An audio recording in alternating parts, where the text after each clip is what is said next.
एक घने जंगल में, जहां चारों ओर हरी भरी वादियां और रहस्यमयी आवाजें गूंजती थीं, एक तोता और एक मैना अपने जीवन के बारे में गहरी बातचीत कर रहे थे।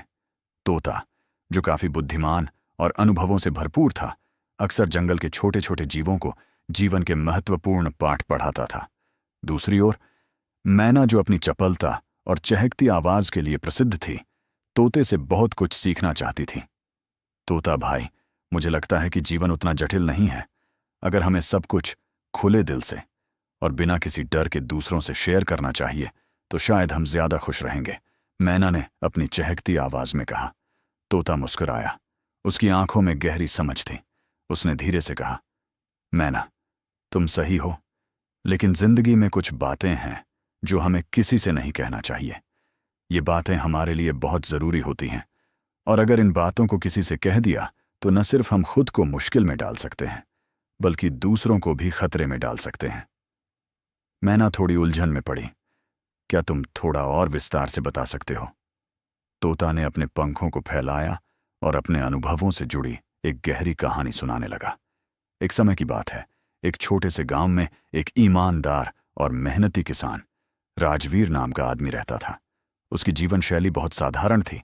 वह सुबह से लेकर शाम तक खेतों में काम करता था, अपनी जमीन से हलचल करता और घर लौटकर अपनी पत्नी राधिका के साथ सादगी से जीवन जीता था। राजवीर का जीवन लगभग सभी के लिए आदर्श था, क्योंकि वह अपने हर काम में ईमानदारी और मेहनत को प्राथमिकता देता था। राजवीर का दिल बहुत अच्छा था, लेकिन उसकी एक आदत थी। वह अपनी जिंदगी की सारी बातें खुलकर सबको बता देता था। वह अपने दोस्तों, रिश्तेदारों और गांव वालों से अपनी योजनाओं, अपनी समस्याओं और अपनी खुशियों को साझा करता था। वह मानता था कि जितना अधिक वह सबको बताएगा, उतना ही लोग उसकी मदद करेंगे। लेकिन वह नहीं जानता था कि उसकी यह आदत उसे कितनी बड़ी मुसीबत में डाल सकती है।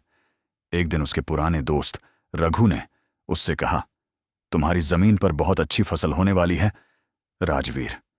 मैं जानता हूं तुम इसे अच्छे दामों पर बेचने का सोच रहे हो। तुम इस बार काफी पैसा कमा सकोगे। राजवीर ने अपनी योजनाओं को बखूबी रघु के सामने रखा। हाँ, मैं सोच रहा हूं कि इस बार फसल का बड़ा हिस्सा बाजार में भेज दूंगा और कुछ हिस्सा यहां गांव में बेच दूंगा। रघु ने उसकी बातों को बड़े ध्यान से सुना। अगले दिन रघु ने कुछ और गांव वालों से मिलकर राजवीर की जमीन पर कब्जा करने का विचार किया। उन्होंने अपने प्रभाव का इस्तेमाल करके राजवीर को धोखा दे दिया और उसकी जमीन पर कब्जा कर लिया। राजवीर की जमीन अब साहूकार के हाथ में थी। राजवीर बहुत निराश हुआ, लेकिन उसने रघु पर कोई आरोप नहीं लगाया। वह जानता था कि रघु से दुश्मनी मोल लेने से कुछ हासिल नहीं होने वाला था। लेकिन यह उसका पहला बड़ा सबक था। कभी अपनी कमजोरियां किसी से न बताओ, क्योंकि लोग इन्हें तुम्हारी कमजोरी समझकर तुम्हारे खिलाफ इस्तेमाल कर सकते हैं। राजवीर ने इससे कुछ समय तक अपनी स्थिति को समझने का प्रयास किया। वह सोचने लगा कि क्या वह अब अपनी जमीन वापस पा सकेगा। फिर एक दिन उसकी पत्नी राधिका ने उसे एक विचार दिया। राजवीर, क्यों ना हम गांव में महिलाओं के लिए एक सिलाई केंद्र खोलें। इससे न सिर्फ हमें आय होगी, बल्कि गांव की महिलाएं भी आत्मनिर्भर बनेंगी। राजवीर को यह विचार बहुत अच्छा लगा। उसने बिना समय गंवाए गांव के अधिकांश लोगों को अपने विचार के बारे में बता दिया। उसने अपनी योजना को सार्वजनिक कर दिया, क्योंकि उसे लगा कि जितना अधिक वह लोगों से इसे शेयर करेगा, उतना ही अधिक मदद मिलेगी। लेकिन जैसे ही उसकी योजना गांव में फैली, दो और अमीर लोग, जिनका नाम रामू और सोमू था, उन्होंने यह विचार चुराया। उन्होंने राजवीर से पहले ही सिलाई मशीनें मंगवाईं और एक नया केंद्र खोल लिया।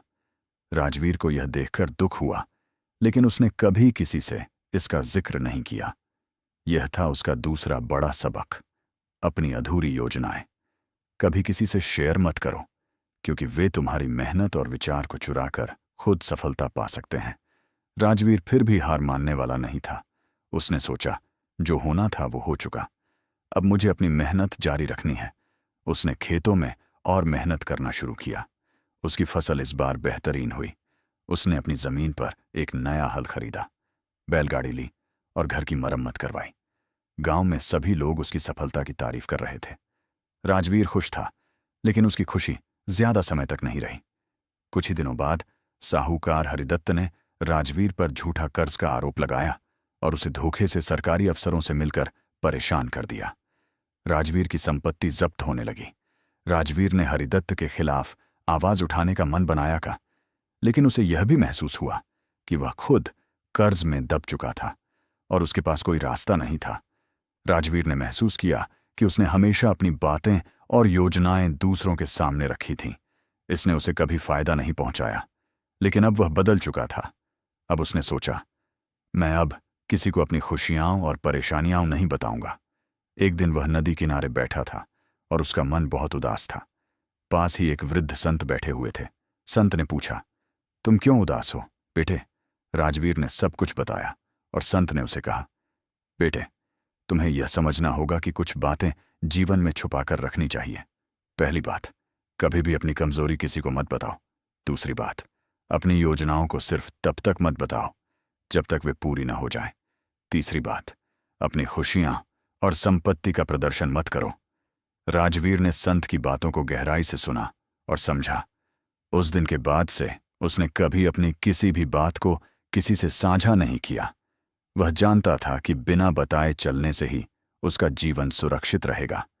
और फिर एक दिन जब उसकी मेहनत और दिमागी ताकत से सिलाई केंद्र सफल हुआ, रघु और बाकी लोग हैरान रह गए। अब राजवीर ने कभी किसी से अपनी योजनाएं नहीं बताईं और उसकी सफलताएं बढ़ती गईं। तोता अपनी बात समाप्त करते हुए मैना से बोला, याद रखो मैना, जीवन में कभी अपनी कमजोरियां, योजनाएं और संपत्ति किसी से मत साझा करो। मैना ने सिर झुका लिया और गहरी सोच में डूब गई। शायद इंसान को यह बातें समय रहते समझनी चाहिए। तोता मुस्कुराया और दोनों ने उड़ान भरी जंगल की हवा में, जहां शांति और शांति का वास था। संदेश, जीवन में कभी भी अपनी कमजोरियों और योजनाओं को दूसरों से साझा न करें। कुछ बातें केवल हमारे भीतर होनी चाहिए ताकि हम उन्हें सुरक्षित रख सकें। जो जितना कम। अगर ये कहानी आपके दिल को छू गई हो तो वीडियो को लाइक करें, चैनल सब्सक्राइब करें और अपनी राय कमेंट में जरूर बताएं। फिर मिलेंगे एक नई प्रेरणा के साथ। धन्यवाद।